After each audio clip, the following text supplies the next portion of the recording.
Welcome to the Radiographics Podcast. I'm Wendy Gibbs, and I'm joined by my co-host Ross Frederick. The subject that we'll learn about today, ECMO, extracorporeal membrane oxygenation, is an important one for many reasons. Increasingly, I've been seeing indications for my head CT scans as evaluation for ECMO, and obviously these days, many of these patients on ECMO are critically ill with COVID. In the early part of the pandemic, there was optimism that this was a good way to keep these patients alive. In the spring of 2020, 60% of patients treated with ECMO survived at least 90 days. But then by the end of 2020, that number dropped to 40%. There's controversy as to why this is so, but likely it's a combination of which patients are selected to receive it and their prior treatments and comorbidities. Like all treatments, the patients have to be selected carefully. Neurologic complications are among the leading causes of death and disability in ECMO patients. Non-hemorrhagic brain infarction has incidence of up to 8% in the literature and has a poor prognosis, especially in these very sick patients. Even if you don't practice in a place that has ECMO, the fundamental principles of hemodynamics and vascular anatomy, as well as the methods we use to treat patients with cardiopulmonary failure, are important to know. CT angiography of veno-arterial extracorporeal membrane oxygenation, also known as ECMO. The use of short-term mechanical circulatory support has increased in recent years. ECMO is a type of life support. The two main ECMO strategies are veno-venous ECMO and veno-arterial ECMO cannulations. With veno-venous ECMO, blood is withdrawn from the systemic veins, oxygenated, and returned to the systemic veins to treat acute respiratory failure. These are the ones that we see in our COVID patients. Veno-arterial ECMO is a type of temporary mechanical circulatory support for patients with acute refractory cardiac or cardiopulmonary failure. It serves as a bridge to recovery, decision, or transplant. In addition to providing gas exchange, veno-arterial ECMO provides circulatory support and bypasses the heart and lungs in the setting of cardiogenic shock, with or without respiratory failure. Evaluation of ECMO-related complications such as bleeding, thrombosis, thromboembolism, and extremity ischemia often necessitates assessment with CT angiography. ECMO equipment is not MRI compatible. The altered hemodynamics of the veno-arterial ECMO circuit, particularly with a peripheral cannulation strategy, can substantially change the sequence and direction of contrast medium enhancement patterns, resulting in a variety of artifacts on CTA images. It is important to anticipate and recognize these artifacts for accurate diagnosis. This article focuses on veno-arterial ECMO rather than veno-venous ECMO. The veno-arterial ECMO circuit consists of a venous inflow cannula, a pump, an oxygenator, and an arterial outflow cannula. Numerous strategies exist, and it is important to recognize the different types of cannulation and the different patterns of blood flow with the cannulations, which guide the imaging strategy. The three types of veno-arterial ECMO we will discuss are central, peripheral sport model, and peripheral femoral-femoral configuration. Central veno-arterial ECMO is usually established in the operating room in a post-cardiotomy patient, unable to wean off cardiopulmonary bypass. The inflow is placed directly in the right atrium, and the outflow cannula is placed in the ascending aorta. In this situation, the direction of reintroduced blood flow is antegrade, like a physiologic circuit. Central ECMO is almost exclusively reserved for patients undergoing cardiac surgery with post-cardiotomy cardiogenic shock, as it is the most invasive of the cannulation strategies and requires a sternotomy. Peripheral veno-arterial ECMO in the sport model involves a right internal jugular venous inflow cannula and an arterial outflow graft to the right axillary, subclavian, or brachiocephalic artery. Although the cannulation is technically through a peripheral artery, perfusion in the sport model circuit is similar to that in central ECMO, with mainly antegrade flow to the aorta. This configuration allows the patient to be ambulatory while undergoing ECMO and maintain cerebral oxygenation. For peripheral veno-arterial ECMO in the femoral-femoral configuration, a large bore inflow cannula withdraws blood from the systemic veins, and an outflow cannula returns oxygenated blood to the aorta in a retrograde direction. The femoral artery is the most common vascular access site. With peripheral femoral veno-arterial ECMO cannulation, oxygenated blood flows in a retrograde, that is, caudal to cranial, direction in the aorta. The advantage of this cannulation strategy is that ECMO can be initiated outside of the operating room by using a percutaneous or surgical cut-down approach. Familiarity with the types of veno-arterial ECMO is necessary before proceeding with CTA, as the flow of blood depends on the cannulation strategy. Because of its unique hemodynamics and attendant scanning-related challenges, CTA of peripheral ECMO in the femoral configuration is the main focus of this review. In the setting of peripheral femoral ECMO, the delivery of contrast medium to the vessel or chamber of interest at the time of CTA acquisition is further complicated by the presence of two competing bloodstreams, antegrade cardiac output and retrograde ECMO return, which is traveling up the aorta. Optimization of contrast delivery to the target vessel depends on the ECMO flow rate relative to the patient's cardiac output and on the injected catheter tip position relative to the ECMO inflow cannula. Automated bolus tracking should be performed at the level of vessel of interest. If an appropriate level is selected, contrast enhancement within the target vessel may be inadequate. Now let's move on to evaluation of specific vessels and potential artifacts, starting with the pulmonary arteries. Pulmonary artery evaluation is challenging in all veno-arterial ECMO cannulation configurations because blood, and thus injected contrast material, bypass the pulmonary arteries, the vessel of interest, by design. Unawareness of the alterations in the sequence and timing of contrast enhancement in veno-arterial ECMO can lead to non-diagnostic images. Imaging strategies are aimed at minimizing the diversion of contrast material. One study recommends reducing the pump flow rate to 500 milliliters per minute, or temporarily disabling the pump entirely, if feasible, and consider manual triggering. This allows contrast material to pass through the native circulation and pulmonary arteries, which are otherwise mainly bypassed by the peripheral femoral veno-arterial ECMO circuit. Injecting through a central venous catheter, if available, downstream of the inflow cannula can also avoid this problem. The central and peripheral sport models of veno-arterial ECMO cannulation pose the same scanning problem, owing to the positioning of the outflow cannula downstream of the vessel of interest. In these situations, optimal evaluation of the pulmonary arteries would also involve decreasing the ECMO flow rate to direct contrast material through the native circulation. Changing ECMO parameters should be coordinated with and performed at the discretion of the perfusionist and the clinical team.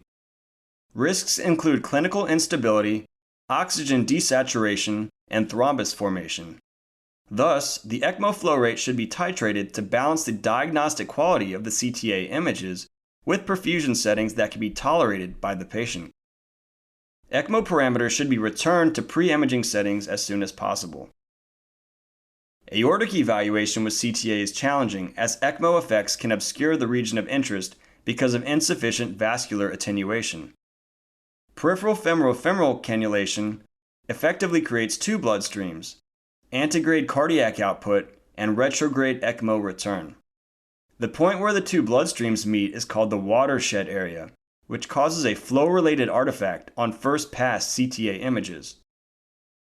At CTA, the watershed area manifests as an interface between the two columns of differential contrast enhancement, and the location of the watershed area depends on the native cardiac function and ECMO flow rate. The location of the watershed area in peripheral femoral ECMO can have prognostic implications. When antegrade cardiac output is low relative to retrograde ECMO flow, the watershed area is pushed closer to the aortic root. In the opposite situation, the watershed area lies closer to the diaphragm. A watershed area beyond the aortic arch can be associated with relative hypoxemia of the upper body, caused by deoxygenated native cardiac output supplying the great vessels.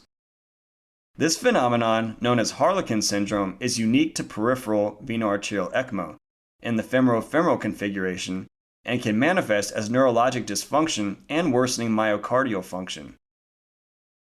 The watershed area, a flow-related artifact, is important to recognize since it can be mistaken for disease such as aortic thrombus dissection, or acute aortoiliac occlusion, with treatment implications.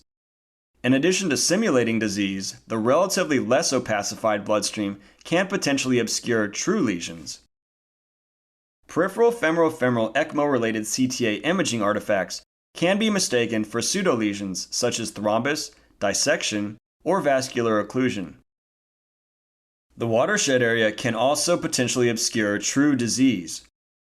Imaging strategies to mitigate ECMO effects at CTA include temporary cessation or decreased rate of ECMO flow, injection of contrast material directly into the ECMO outflow, and addition of a delayed phase. These strategies are used to manipulate the location of the watershed area, change the sequence of contrast enhancement, and take advantage of blood recirculation to deliver contrast material to the area of interest. Aortic evaluation is usually not a problem with central and peripheral sport model ECMO, in which the direction of aortic flow is antegrade, except when the target is the aortic root and thus proximal to the aortic outflow cannula. Poor cardiac contractility and low arterial pulsatility may predispose patients to intracardiac thrombus formation due to stasis. At first pass CTA, the cardiac chambers may not be opacified at the time of scanning if contrast material is preferentially directed to the ECMO circuit, bypassing the native circulation. This problem applies to all configurations of veno-arterial ECMO owing to the systemic arterial positioning of the outflow cannula. A more delayed equilibrium phase takes advantage of recirculation and can be helpful in detecting intracardiac abnormalities. Contrast material circulates in the body and is diluted by the blood, dispersing the bolus as it moves through the circulatory system. The blood that passes through an organ system and returns to the right side of the heart is recirculated. Evaluation of the abdominal visceral arteries in a patient on peripheral femoral ECMO poses the same challenges as evaluation of the abdominal aorta. The delivery of contrast material to the region of interest depends on whether the contrast material will be preferentially directed to the native circulation or the ECMO circuit, as well as the location of the watershed area. In most cases, it is advisable to decrease the ECMO flow rate and perform automated bolus tracking in the abdominal aorta at the level of the region of interest. This will trigger the scanning independent of its filling direction. A watershed area in the aortic arch with peripheral femoral ECMO cannulation can cause interesting artifacts on CTA images of the head and neck. It is important to be aware of this phenomenon since an estimated 50% of patients who are treated with ECMO have neurologic injury and may require CTA evaluation. Striking differential enhancement of the anterior circulation on maximum intensity projection CTA images should be recognized as a flow-related artifact rather than disease of the brachiocephalic, right common carotid, or right internal carotid arteries. This also applies to perfusion CT, which can show the apparent transit time prolongation in tissue supplied by the relatively less opacified circulation, without a corresponding large vessel occlusion on CTA images. As with most of the other vessels, the most reliable way of minimizing this peripheral femoral ECMO artifact is to decrease the ECMO flow rate to direct more contrast material antegrade through the heart, aortic arch, and supraaortic vessels. One of the complications of peripheral femoral ECMO is acute limb ischemia secondary to hemodynamic instability and arterial occlusion from the outflow cannula, which often necessitates evaluation with CTA. The timing of CTA of the lower extremities in a patient treated with peripheral femoral ECMO cannulation is challenging because of the difficulty in selecting an appropriate trigger. If a region of interest is placed too distant from the iliofemoral arteries, the images may be non-diagnostic. As such, scanning should be triggered in the infrarenal abdominal aorta.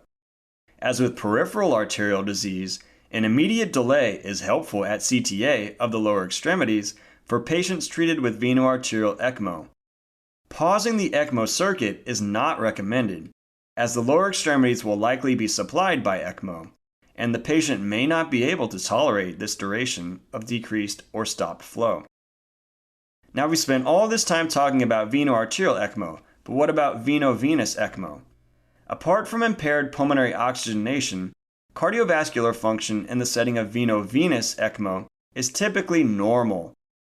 In addition, contrast material is siphoned from and returned to the same location, which is the systemic veins, without bypassing the native circuit. Therefore, CTA of veno-venous ECMO can be performed using routine protocols. Now a recap of some of the key points of the article. With peripheral femoral veno-arterial ECMO cannulation, oxygenated blood flows in a retrograde direction in the aorta. Peripheral femoral veno-arterial ECMO cannulation effectively creates two blood streams, antegrade cardiac output and retrograde ECMO return. The point where the two blood streams meet is called the watershed area, which causes a flow-related artifact on first-pass CTA images. Peripheral femoral ECMO-related CTA imaging artifacts can be mistaken for pseudolesions such as thrombus, dissection, or vascular occlusion. The watershed area can also potentially obscure true disease. Imaging strategies to mitigate ECMO effects at CTA include temporary cessation or decreased rate of ECMO flow and addition of a delayed phase. That was really fascinating, and I'm so glad Dr. Frederick chose that article to summarize, and that he gave us the extra information about veno-venous ECMO used in COVID patients and considerations for interpreting head and neck CTAs. This week I had a vascular surgeon come in asking about how to get better bolus opacification of the head and neck vessels for a heart failure patient, and knowing these hemodynamic principles and considerations was very useful. All right, that's it for this week's podcast. It was great seeing all of you at RSNA, and keep your suggestions coming. Wishing everyone a happy and safe holiday season, and we'll be back in January with more summaries.